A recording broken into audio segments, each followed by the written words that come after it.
Hello सभी first year के बच्चों का इस क्लास में स्वागत है। इससे पहले अपन ने पढ़ा था मुगल कालीन भारतीय इतिहास के सूत्रों का सर्वेक्षण, जिसमें मैंने आपको पढ़ाया था सतलज कालीन भारतीय इतिहास के स्रोत। सतलज कालीन के बाद में आते हैं आपके भारतीय इतिहास के सूत्रों के अंदर जो आगे का सेकंड पीरियड आता है वो मुगल कालीन भारतीय इतिहास के स्रोत, जिनके बारे में जानकारी अपन इस क्लास में लेंगे। आपके इसके अंदर सबसे पहले आता है मुगल कालीन भारतीय इतिहास के स्रोत। मुगल कालीन भारतीय इतिहास की जानकारी के मुख्य स्रोत फारसी भाषा में हैं, कुछ तुर्की और अरबी भाषा में भी मिलते हैं। क्षेत्रीय भाषाओं की ऐतिहासिक रचनाओं से भी पर्याप्त जानकारी मिलती है। विदेशी व्यापारियों, पुर्तगाली, अंग्रेज और फ्रांसीसी के पत्रों तथा उनकी कंपनियों के कागजातों से भी हमें मुगल काल के बारे में जानकारी मिलती है। लिखित साहित्य के अलावा मुगल शासकों के सिक्कों तथा स्मारकों से भी महत्वपूर्ण जानकारी मिलती है। लिखित साहित्य में आत्मकथाओं एवं यात्रा वृत्तांतों का भी अपना एक अलग महत्वपूर्ण स्थान है। मुसलमान या मुगल कालीन जो उच्च कोटि के इतिहासकार थे, परंतु जैसा उन्हें भारत में इस्लाम की प्रगति तथा दरबारी मामलों में ही विशेष रुचि थी। वे वैज्ञानिक इतिहासकार नहीं माने जाते थे। उनका ध्यान शासकों के कार्यों तक ही सीमित था। साधारण जनता के जीवन में उन्हें कोई दिलचस्पी नहीं थी, लेकिन फिर भी उनमें से अनेक लोगों को मुगल सम्राटों तथा प्रांतीय शासकों एवं दरबारियों का प्रत्यक्ष अनुभव था और उन्होंने न केवल सुनी सुनाई बातों का बल्कि स्वयं अपनी आंखों देखी घटनाओं का वर्णन किया है। कुछ ऐसे भी हैं जिन्होंने बिना किसी पक्षपात और पूर्वाग्रहों के अपने विचारों को लिपिबद्ध किया है। अब हम मुगल कालीन भारतीय इतिहास को जानकारी देने वाले कुछ महत्वपूर्ण ग्रंथों के बारे में पढ़ेंगे। फर्स्ट है आपका बाबरनामा अथवा तुजुक बाबरी। बाबरनामा पे आपके शॉर्ट क्वेश्चन भी आता है और एक बड़ा क्वेश्चन भी बनता है। बाबरनामा के ऊपर आपको मैं डिटेल से इस क्लास में बताऊंगी। बाबर द्वारा लिखित उसकी आत्मकथा तुजुक बाबरी, जिसे बाबरनामा के नाम से पुकारा जाता है, विश्व के ऐतिहासिक ग्रंथों में सर्वाधिक महत्वपूर्ण ग्रंथों में से एक है। ये ग्रंथ चगताई तुर्की भाषा में लिखा गया था। ये आपके ऑब्जेक्टिव क्वेश्चन है कि बाबरनामा किस भाषा में लिखा गया था। इसका सर्वप्रथम फारसी अनुवाद शेख जैन वफाई खुवादफी ने किया, जो बाबर का मित्र भी था। परंतु फारसी इस भाषा में सबसे सुंदर अनुवाद अकबर के आदेशानुसार अब्दुल रहीम खान खाना ने किया। फारसी में से अंग्रेजी भाषा में इसका अनुवाद का कार्य बहुत से विद्वानों ने किया। विलियम जिसमें महत्वपूर्ण स्थान रखते हैं। इस ग्रंथ के द्वारा हमें न केवल उस समय की राजनीतिक एवं ऐतिहासिक जानकारी ही उपलब्ध होती है, अपितु पर्याप्त सांस्कृतिक जानकारी भी हमें याद होती है।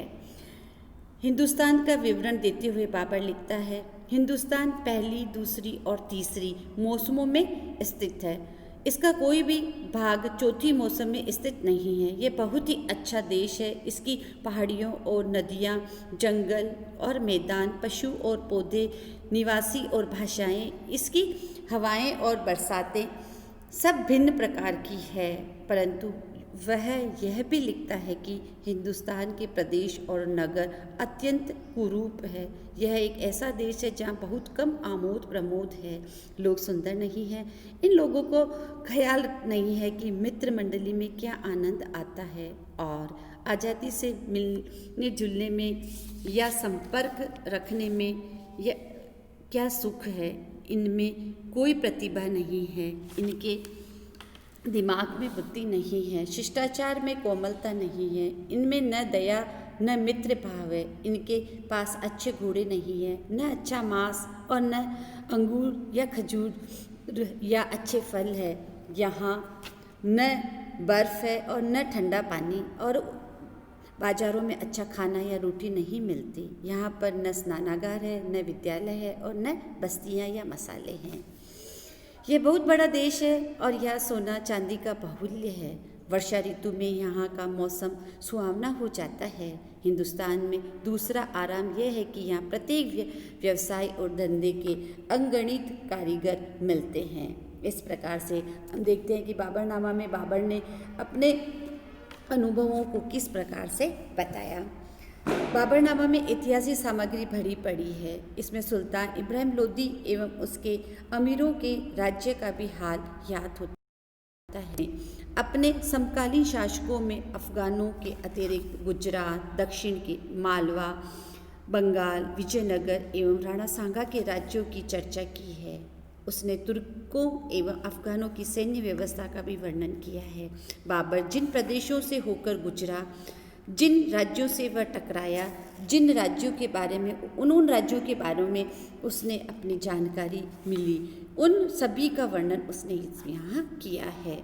उदाहरण के रूप में जैसे ग्वालियर, धौलपुर, सीकरी, मेवाड़ आदि का उसने विस्तृत वर्णन दिया है। बाबरनामा से बाबर के व्यक्तित्व के बारे में भी पर्याप्त जानकारी मिलती है। इस ग्रंथ में बाबर ने अपने परिवार और अपने विरोधियों का अद्भुत चित्रण किया है। वह अच्छा मित्र भी था।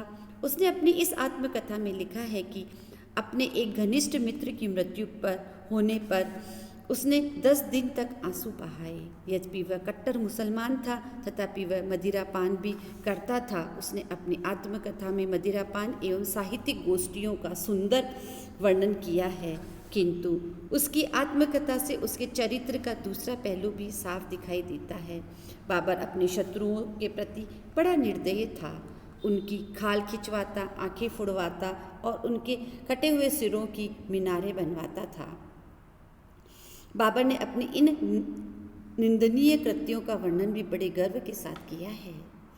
युद्धों के वर्णन से उसकी उच्च कोटि की साहित्यिक क्षमता का पता चलता है। पानीपत और खानवा के युद्धों का वर्णन अत्यंत प्रभावशाली एवं रोमांचकारी है। ऐतिहासिक दृष्टि से तो बाबरनामा बड़ा ही महत्वपूर्ण है। होते हुए भी बाबरनामा में अनेक ऐसी त्रुटियां भी है, न्यूनताएं पाई जाती है जो हम देखते हैं।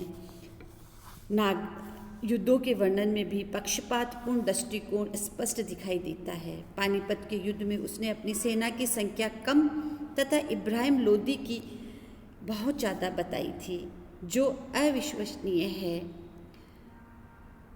इस युद्ध में अफगान सरदारों की गद्दारी के कारण इब्राहिम लोदी पराजित हुआ था, किंतु बाबर ने इस घटना का या इन महत्वपूर्ण तथ्यों की सर्वथा अवहेलना की। इसी प्रकार राणा सांगा द्वारा बाबर को निमंत्रित करना मनगढ़ंत प्रतीक होता है। खानवा के युद्ध के समय सलहदी तंवर द्वारा किया गया विश्वासघात भी बाबर की विजय में सहायक सिद्ध हुआ था, लेकिन बाबर ने इसका जिक्र भी नहीं किया। इस संबंध में भी वह मौन था। इसी प्रकार इस ग्रंथ में अनेक अंतराल ऐसे भी हैं जिनमें किसी घटना का उल्लेख नहीं मिलता है। इन अंतरालों की वजह से उसके समय का सही इतिहास नहीं लिखा जा सकता। उपयुक्त न्यूनताओं के बावजूद बाबरनामा की अधिकांश घटनाएं विश्वसनीय हैं। इसीलिए इस ग्रंथ के ऐतिहासिक महत्व की उपेक्षा नहीं की जा सकती।